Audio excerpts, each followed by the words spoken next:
Hello, everyone. It is my pleasure to welcome everyone to the 483rd meeting of the Economic Club of New York in our 111th year of operation. I'm Terry Lundgren, chairman of the Economic Club and recently retired chairman and CEO of Macy's, Inc., whose stock is up 15% in the last 2 days, if you're interested in knowing that. State of consumer. The Economic Club of New York is the nation's leading nonpartisan forum for speeches and conversations on economic, social, and political issues. Over 1,000 prominent guests have spoken to our group and appeared before this club over the last century and have established a strong tradition of excellence. I'd like to take a moment to recognize the now 266 members of the Centennial Society who are seated in our front rows. And these are the individuals who have contributed between $10,000 and $15,000 to the club, and it really creates the lifeblood for us to allow us to do events such as today. Also, I'd like to have a warm welcome for our students who are here. We always like to engage students whenever possible, and we have students today in attendance from Harvard College, from NYU Stern Business School, and from Davidson College, all sponsored by the generous contributions of our members. And we're pleased to welcome many of our Economic Club 2018 fellows who are in attendance today, and we try to present them with interesting activities and events. And most recently, just in the last few days, we had a special meeting with Dr. Henry Kissinger and our fellows as part of this specialized, customized program. We have 28 fellows in the group. We're still prepared to accept 2 more applications. These are high-performing, talented, next-generation leaders of our represented companies and industries. And so please, if you have 1 or 2 of these potential candidates for our Fellows Program, please contact our staff after today's meeting. It's my great pleasure to introduce Justin Trudeau, Canada's 23rd Prime Minister. He also serves as Minister of Intergovernmental Affairs and Minister of Youth. His experiences as a teacher, father, leader, and advocate for youth have shaped his dedication to Canadians and his commitment to make Canada a place for everyone with the opportunity to succeed. The oldest of 3 boys, Justin grew up with the profound influence of his father, Pierre Elliott Trudeau, and his mother, Margaret Trudeau. He was raised speaking both French and English, and his family has roots on both the eastern and western parts of Canada. Justin studied literature at McGill University, graduating with a Bachelor's of Arts in 1994. He went on to complete the University of British Columbia's education program and spent several years teaching French, math, and other subjects in Vancouver. Before entering politics, Justin served as the chair of Katim Avik on the board of Canadian Avalanche Foundation and as an advocate for young people on the environment. In these roles, he consistently encouraged young people to engage with the issues important to them and to participate as active citizens of Canada. These experiences made it increasingly clear to him that the issues young Canadians care about, such as education, the environment, and their generation's economic prospects, needed a stronger voice. In 2007, he built a community-based grassroots campaign to win the Liberal Party nomination in the Montreal Rising of Papineau, and he was elected in 2008 and then re-elected in 2011 and 15. Justin was elected leader of the Liberal Party in April 2013. His leadership campaign focused on building a new, truly national movement of progressive Canadians, bringing hundreds of thousands of Canadians into politics, most for the first time. He worked closely with his team to build a plan to create jobs, grow the economy, and strengthen the middle class. With Justin's leadership, the Liberal Party emphasized fair economic opportunity for everyone, respect for and promotion of freedom and diversity, and a more democratic government that truly represents all Canadians. On October 19, 2015, Justin led his party to victory, winning a majority government with seats in every province and territory across the country. He was sworn in November 4th, 2015. As Prime Minister, he and his team are focused on creating new jobs, fostering strength out of Canada's rich diversity, fighting climate change, and achieving reconciliation with Indigenous peoples. A proud feminist, Justin appointed Canada's first gender-balanced cabinet.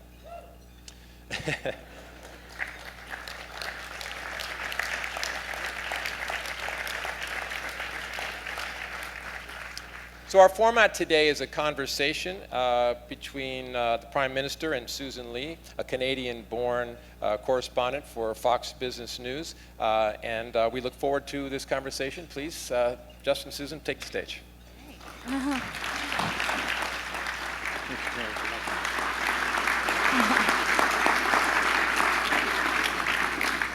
It's an honor. Thank you. It's a pleasure to see you again. Pleasure to be here. To the Honorable Prime Minister once again. I'm sure everyone in this room has a lot, and they have lots on their minds, and they're excited to hear from you. I should also note this is being broadcast live on Fox Business Network, and we welcome the great Prime Minister of Canada. Thank you so much. Thank you. So let's start off by talking about trade, because obviously this is what everybody wants to hear about. May 17th, this was supposed to be the soft deadline for House Speaker Paul Ryan to get some sort of deal on NAFTA.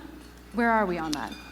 We've been working hard on this for actually pretty much before President Trump got inaugurated. We started talking because he had made very clear that he wasn't happy with NAFTA the way it was. Although, the first part of what we did was really pointing out that NAFTA has been incredibly positive for Canada, for the United States, for Mexico, and it has created millions of jobs across our three countries, and particularly between Canada and the US, we have the best and closest economic partnership of any two countries in the world. Again, pointing out that we have the United States has a trade surplus with Canada in everything except energy, and on energy, having a reliable secure partner like Canada is a good thing for the US. So lots of arguments that NAFTA is great for Canada and the US, but if you want to improve it and modernize it, we're happy to do it. Mm-hmm. So we sat down, we've worked with them on a whole bunch of issues, including this morning in Washington, where we have some of our top folks continuing the conversations. To be honest, we're down to a point where there is a good deal on the table. The specific concern that we know the president has had for a long time has been about specifically jobs to Mexico, a lot of concerns about the auto industry, and Mexico has put proposals on the table that actually will go a long way towards reducing the trade deficit the U.S. has with Mexico, and indeed even bringing back some auto jobs from Mexico to the United States. So there's a very positive deal there, and there's lots of other things that we've talked about in NAFTA that have gotten where we are. It's right down to sort of the last conversations, and we know that those last conversations in any deal are extremely important. So I'm feeling positive about this, but it won't be done until it's done, and people are working very, very hard on it right now. Mm-hmm. Can I ask what the sticking points are? One of the key sticking points for Mexico and for us, but is this idea of a sunset clause on a trade deal. And to put it in a frame that maybe someone who, I don't know, did a lot of real estate deals might understand. If you agree to build a building on a particular parcel of land, but only hold the lease for 5 years, and after 5 years you actually lose the lease, you might not be interested in investing in the building that's going on that land. Well, what one of the American proposals is a sunset clause. That means every 5 years, NAFTA would be terminated unless we actively work to reactivate it and extend it another 5 years, I suppose. Well, in that kind of uncertainty around investment, it's hard to imagine a lot of folks being willing to make a 5-year investment in Canada. Well, we know most of the investments people look at today have 15, 20, 25-year timelines to them. So we don't really feel that a deal with a sunset clause is much of a deal at all. But other than that, and some issues around dispute resolution systems to make people fair, we feel there is a good deal that actually achieves the things that the president certainly made very clear he wanted to see out of an improved NAFTA. So we're going to continue working responsibly, diligently. We've put a number of things on the table. I'm not going to negotiate in public, but I think there's reason to feel positive about the work we've done and what the coming days could bring. Right, given that you have to submit a proposal to Congress and House Speaker Ryan today in order to get fast-track authority through this session, 2018 session of Congress. Are you telling us in the investment community that we're not going to get a NAFTA deal this year? I'm not going to opine on U.S. deadlines or U.S. processes. I'm responsible for the Canadian side of negotiations, and I've been, we've been working very hard and coming down and putting forward proposals and, really engaged in this, and will continue to until it's done. And right. That's our focus on it. So that's a question for the American side. So you found common ground when it comes to rules of origin and autos. There have been a lot of progress made on some really important issues, particularly around autos. Right. So rules of origin, since we're at 62%, has that gone up to 75%? I'm not going to get into the details. I'm confident in saying that we have found a proposal that is broadly acceptable to the three partners and our industries on the auto side of things. The rest of it and how we move forward is now very much something we're continuing to work on and very much looking forward to seeing how the Americans respond. And did politics play into it? Because there is a presidential election in Mexico in July. The presidential election in Mexico certainly impressed upon us a real concrete deadline in terms of trying to get this done before the presidential election, both because President Peña Nieto is very keen to get this done, but also there's a sense that whoever does become president doesn't want to necessarily have to be involved in these negotiations and can sort of have this behind them and look towards the next step. So that's certainly a time pressure on the Mexican side. On the American side, obviously there's an awareness that the midterms are coming up in the fall and Congress might change in its composition, and therefore there might be different imperatives. So making sure that we're trying to move forward with sort of the known factors we have now. There's also a little reflection on the fact that a lot of members of Congress are actually quite keen to see NAFTA, positively moved forward with, and would like to be able to go into their campaigns this fall with a positive message on continued trade with Canada and Mexico. So these are all factors that are going into it, but we're just very much plugging away, and we'll keep working until they shut off the lights. I mean, Canada's there to make sure that we move forward in a win-win-win, like so many people have said, including Vice President Pence. That's right. Now, before I delve further into U.S.-Canada relations, I want to take you around the world, because we are talking a lot about North Korea and the June 12th summit. There is posturing ahead of it, and possibly there might be a cancellation. That's what we're hearing today. What's your view on North Korea denuclearizing? I think, first of all, we need to de-escalate tensions on the Korean Peninsula. They have obviously gone on a long time. A lot of people don't realize that technically the Korean War, as it was way back when, is still continuing, and getting to a moment where we can actually move beyond and officially end that conflict and move towards a denuclearized North Korea is a goal that not just folks in the region share, but folks around the world share. Right. There's no question about it.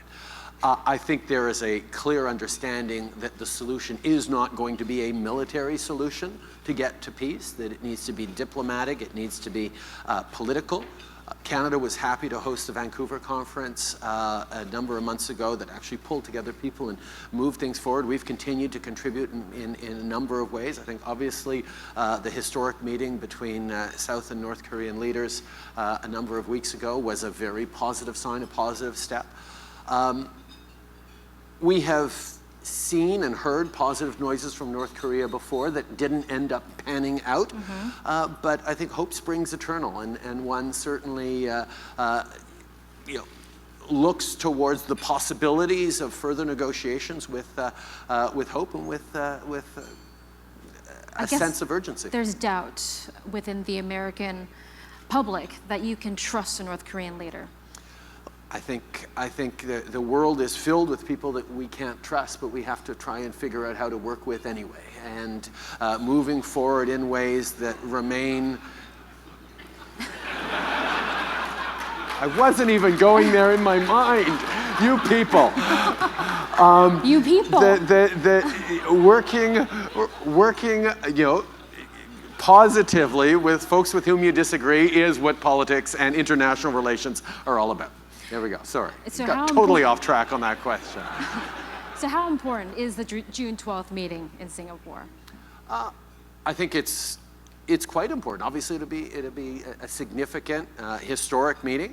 One obviously hopes that good things would come from it if it does indeed happen, as we certainly hope it does.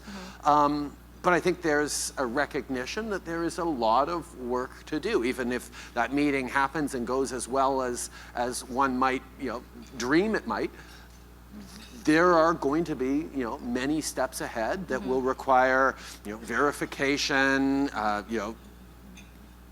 positive movements, rigorous approaches. I mean, this is not an easy situation, but it's one that Canada is certainly contributing and hoping that we continue to move forward with. Moving in the right direction, in your view. Obviously, we're moving in the right direction. We're having more opportunity for political and diplomatic solutions, and that's a good thing. Let's move on to the Middle East, because I know you had a phone call with the U.S. President Trump this week, and Middle East issues were brought up during that conversation. I think today you released a statement deploring the violence that's taking place near Gaza and the excessive use of force. Would you say that you disagree then with the move of the U.S. Embassy to Jerusalem? I've said that for us, for Canada, we're not going to be moving our embassy to Jerusalem. That's not something that we are interested in doing. Our position has always been that the conflict between Israelis and Palestinians can only be resolved by direct negotiations between those two parties, and unilateral movements by either side, whether they be declarations at the UN by the Palestinians or continued Israeli settlements. Unilateral actions don't help the peace process, and we want people to be working together to get there. So do you condemn the move by the U.S. to move the embassy to Jerusalem? You know what, I respect the right, because I expect people to respect my right and Canadians' right to determine our own foreign policy choices, and that's something that we all as sovereign nations need to hold to. But certainly Canada will focus on trying to bring people together to resolve what has been a eons-long conflict in a positive way. Were you invited to the embassy opening? No, you were not. That's okay. Let's. I wasn't invited to the royal wedding either. But you're invited here. I'm glad to be here at the Economic Club. Thank you for that invitation, Terry. Doesn't have to make that trip across the oceans. Let's also talk about immigration at this point, because immigration is a hot topic issue here in the United States, and recently people are discussing the immigration issue in Canada, and some say that's been hurting your popularity rating because of the influx of asylum seekers who have been draining the social security system. Do you feel that Canada, and are you still an open and welcoming society? Actually, I'm sorry to correct you on this, but Canadians remain incredibly positive about immigration. We actually don't have a single elected anti-immigration politician anywhere in Canada, and that's because Canadians have understood that bringing in people from around the world to contribute, to work hard, to build a life for themselves, not only increases the wealth and richness of our country, but actually allows us to be better. when you bring together diverse perspectives, diverse voices, empower them to weigh in and to help shape your solutions, your communities, your country, your economy, you actually get a better type of solutions than when you're just putting all the same storied people together to solve a problem. So Canadians get that diversity is and must be a source of strength. And yes, it requires, certainly when people arrive, particularly when they're fleeing war zones or conflict, they need support on getting their lives back together, on schooling for their kids, on education, on a certain amount of social safety net supports like healthcare and things like that.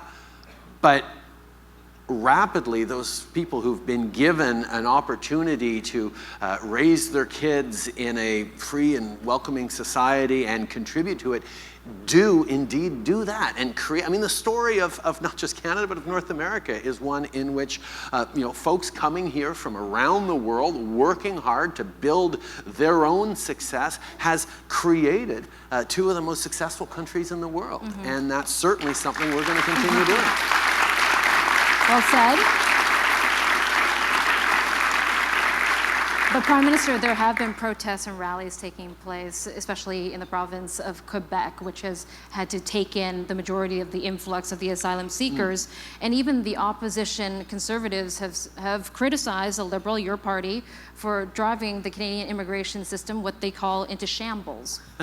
Well, for 10 years, we had sort of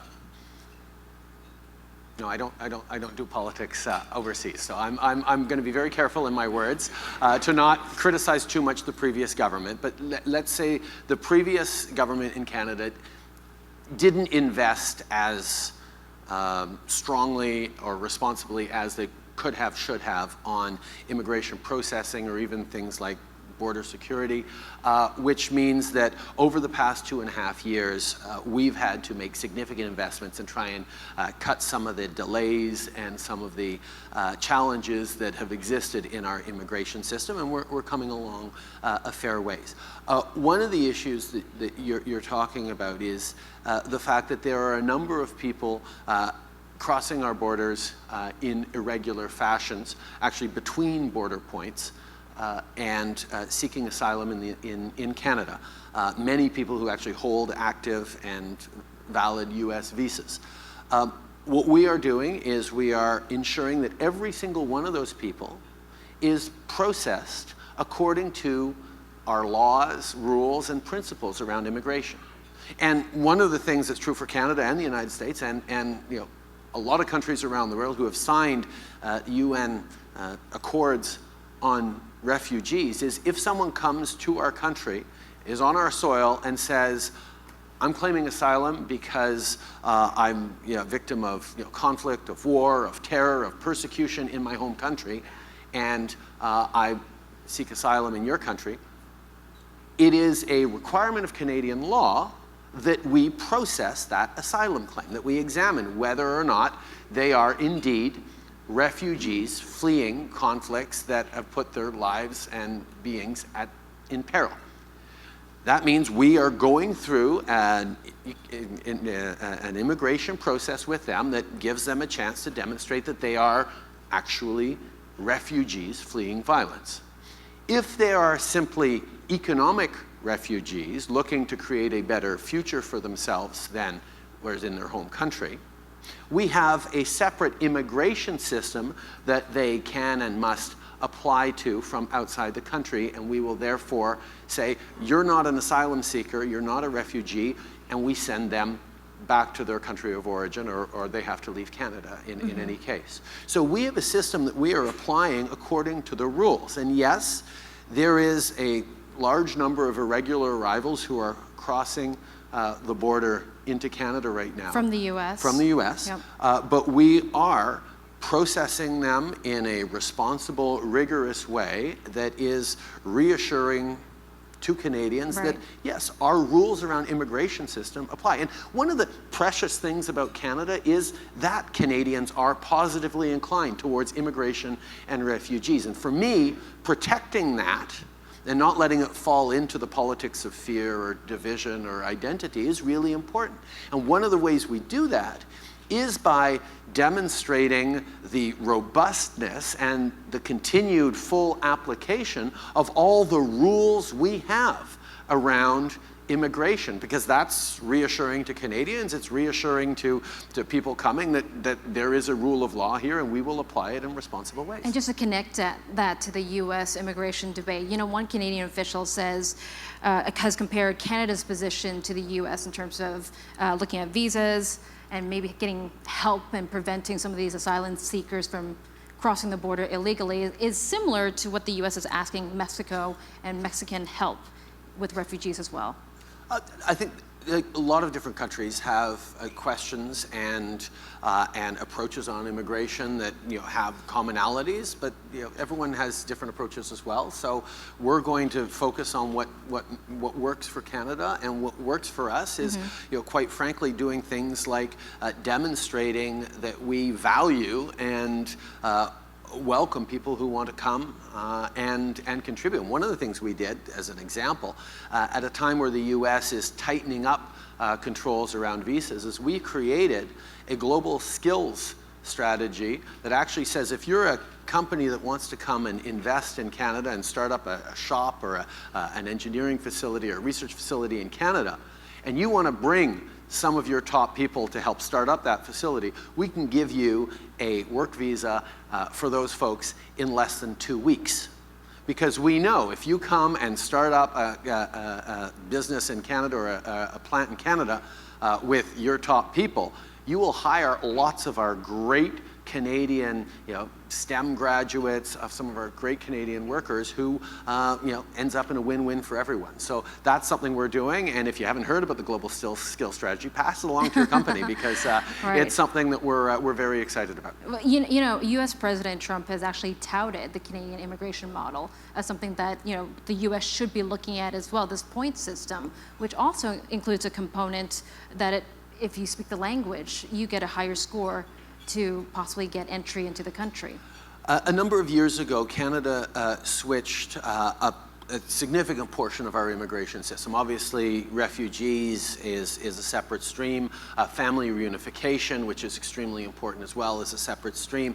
But on the economic migrant stream, we created a point system where if you speak English or French, you get a certain number of points. If you have certain degrees or job skills in areas that are recognized as being necessary for Canadian businesses or success, you get more points. If you have, it's more of an objective way Right. of saying, we're going to prioritize, or we're going to value most the folks who have the best likelihood of being successful in Canada. And that's one of the reasons why people have been successful when they've come to Canada, and Canadians have remained very positive because we've seen the success that new arrivals have contributed to all of us. Right, but the U.S. president has received a lot of criticism requesting an element of language. Listen, different countries will have different frameworks. Okay, fair. How is the relationship with President Trump? You had a phone call this week. Mm-hmm. We have a very good, positive, constructive working relationship where we talk regularly. We've been talking a lot about NAFTA, obviously, recently, and trade. But whether it's issues of international importance, Right. or what have you, we have it. I'm looking forward to welcoming actually the president and the other G7 leaders in about a month to Charlevoix, which is a beautiful area of Quebec, where we're going to have the G7. And there'll be a big focus on the same challenge that we all face Right. in our different countries, which is how to create success that includes everyone in our economies. President Trump got elected on bringing into the success of the U.S. a lot of people who felt left out of it for many years with the way the economy is changing. I got elected on a very similar challenge to strengthen the middle class and those working hard to join it.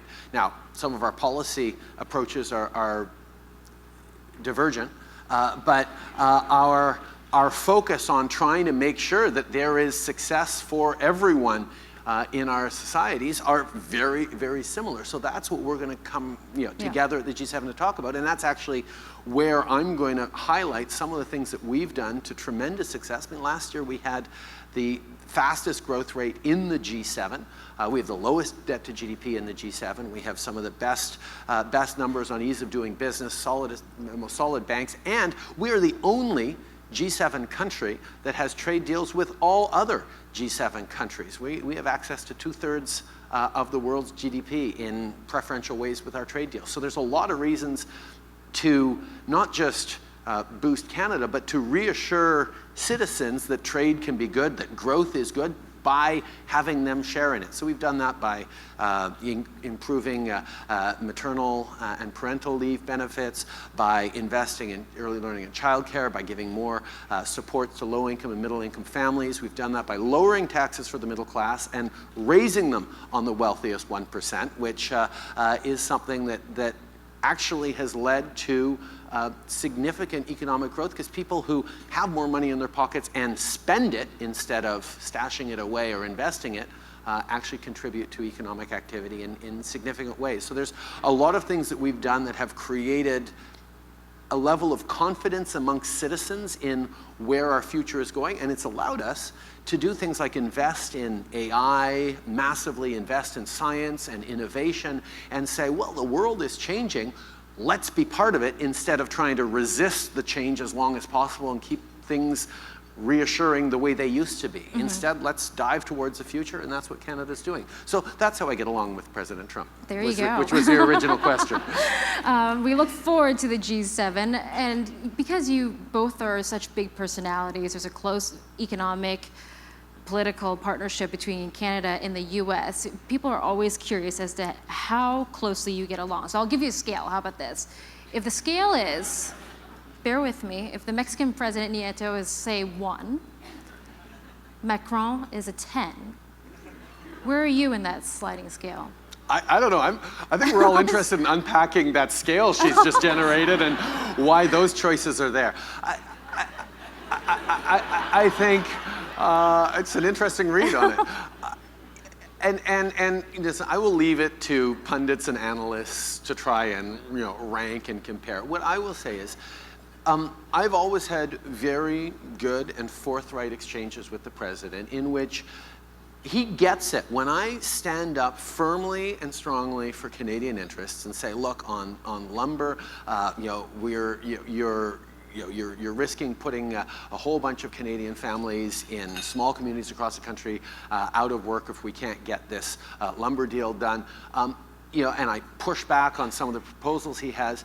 He gets it. He doesn't take it personally. He knows that my job is to stand up for Canadian interests, stand up for Canadian workers, stand up for the people who elected me, because I certainly expect him to do the same. I expect any leader to do the same for their people.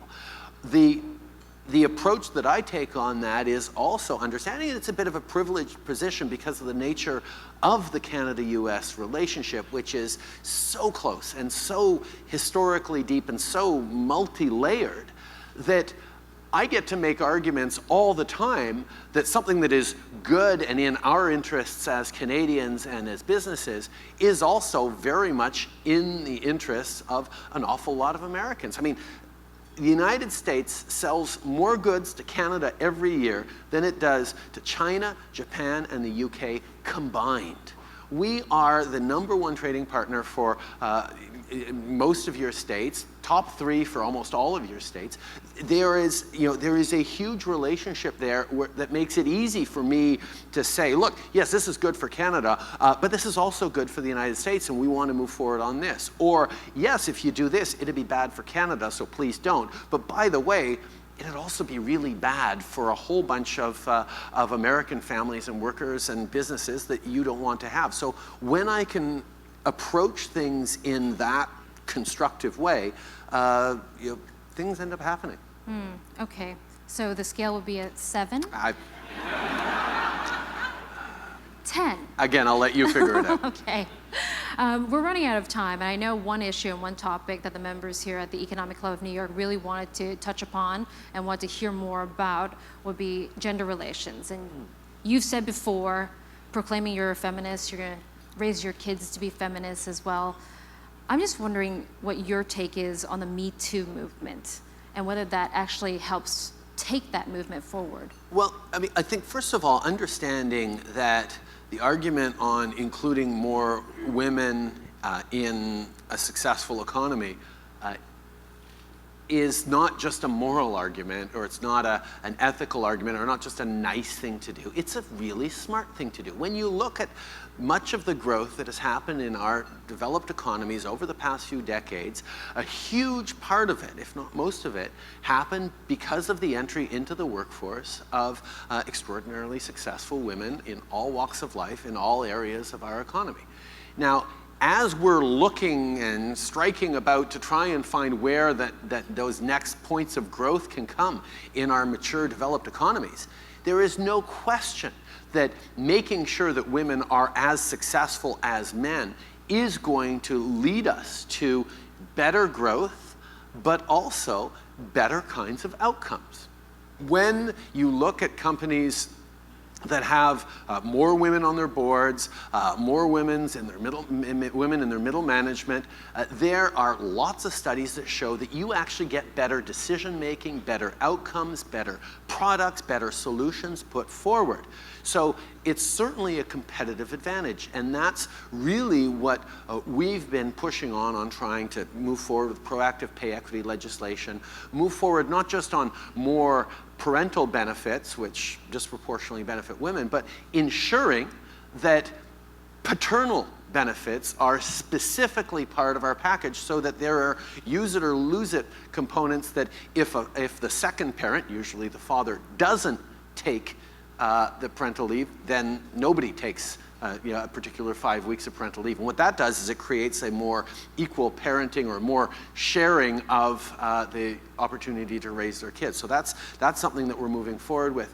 But more than that, when we look at so many of the barriers that exist in the workforce, we still see, unfortunately, toxic dynamics, harassment issues, intimidation, bullying, sexual violence issues that are far too common in still far too many workplaces. And I think what the Me2 movement is a moment of awakening that is saying that, you know what, it's not okay, that you cannot continue to behave in ways that might have been acceptable, but still wrong decades ago, that if you actually want to succeed as a company, as a workplace, you have to be respectful and inclusive of everyone. And that's going to require shifts, but it's the right thing to do.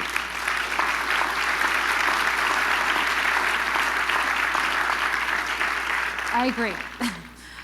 Let's talk about your leadership style, because that's also another topic that members here really want to hear about. How would you characterize it? How do you describe your day-to-day? I surround myself with the smartest people I can possibly find, and I have them, and of as many different perspectives and backgrounds as I can find, and we work together on common problems. And I work with them to get over certain hurdles, but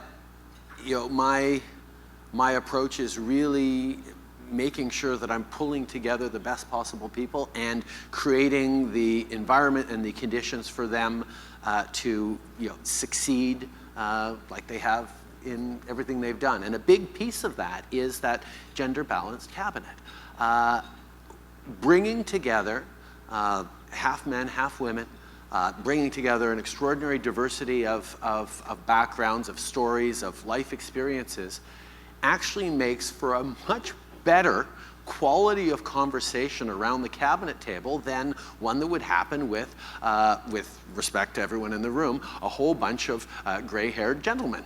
That approach. I looked at pictures of cabinets of the past, even in my father's time, only a few decades ago. It was all older male grandparents usually who were in cabinet, almost all white, and the limitation on that is that when you have a whole bunch of people who came through the same sort of business or legal or professional backgrounds, political backgrounds, they all tend to come at the problems the same way.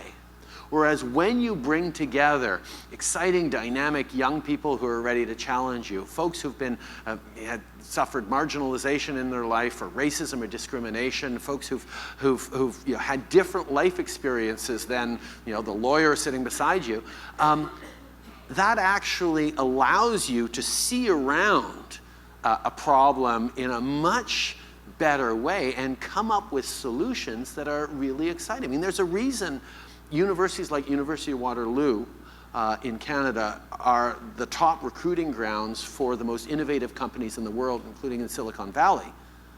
Because when you bring together the full diversity of kids from every corner of the world, every socioeconomic background, and you gather the smartest of them and throw them together and challenge them to imagine and build the future, you come up with amazing varieties of solutions. I mean, those of you who've come up with great innovative solutions know that often they happen when you bring two totally different ideas together and see how they mesh. That's where real innovation comes. And that only happens when you have diversity, and it starts with both bringing those people together and empowering them to feel like they can push forward, and that's very much my leadership style. And one more question for you, because I know you've made several trips here to the US selling the Canadian story. Do you find it more difficult in this environment with lower taxes, corporate taxes, income taxes, depreciation costs here in the US than it is in Canada? Has that story been harder to sell? We are still extremely competitive with the United States, even with the lowering of your business taxes. We're still very competitive, if not lower. We're not as much lower as we used to be, but Canada's advantage has never just been about lower tax rates, although that's a piece of it. It's been about the extraordinary workforce, Canadians themselves who are educated, forward-thinking, ambitious, who are excited about being not just successful in Canada, but global players. It comes from our great natural resources that we've been innovative in developing and continue to develop responsibly. It comes with our market access around the world, and the fact that if you're in the United States, you have a great market that doesn't require you really to think about competing with the world. You can be very successful just domestically in the United States. Well, Canada historically has always been a country that has had way more natural resources, going back to fish and furs, than we've had a local market able to support all the natural resources we have. So we've always had to know that trade with the world was essential, and that gives us an opening to the world, an openness to the world that will always be an incredible advantage for coming to invest in Canada. On top of that, the political, fiscal, banking, economic stability, the resilient communities, the diversity, the innovation, the forward thinking, the ambition that is what Canada really is today. I'm not worried that taxes are the only thing on which corporate investors make choices, because Canada is doing great things. It's got a great story, and I encourage you all to pay attention. On that note, fantastic. Let's thank the Right Honourable Prime Minister Justin Trudeau. Thank you so much. Thank you. Fantastic as always. Thank you. Thank you as always.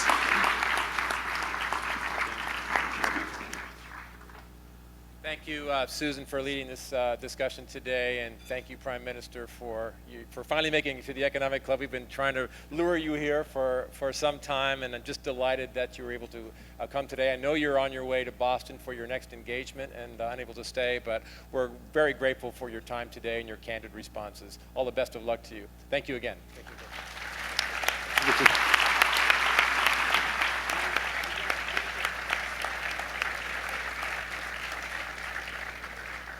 And just so you know, on your chair is a brochure, and it just highlights the next 4 events of the Economic Club that are happening over the next 4 weeks. We invite you all to attend. And now, please enjoy your lunch. Thanks, everyone.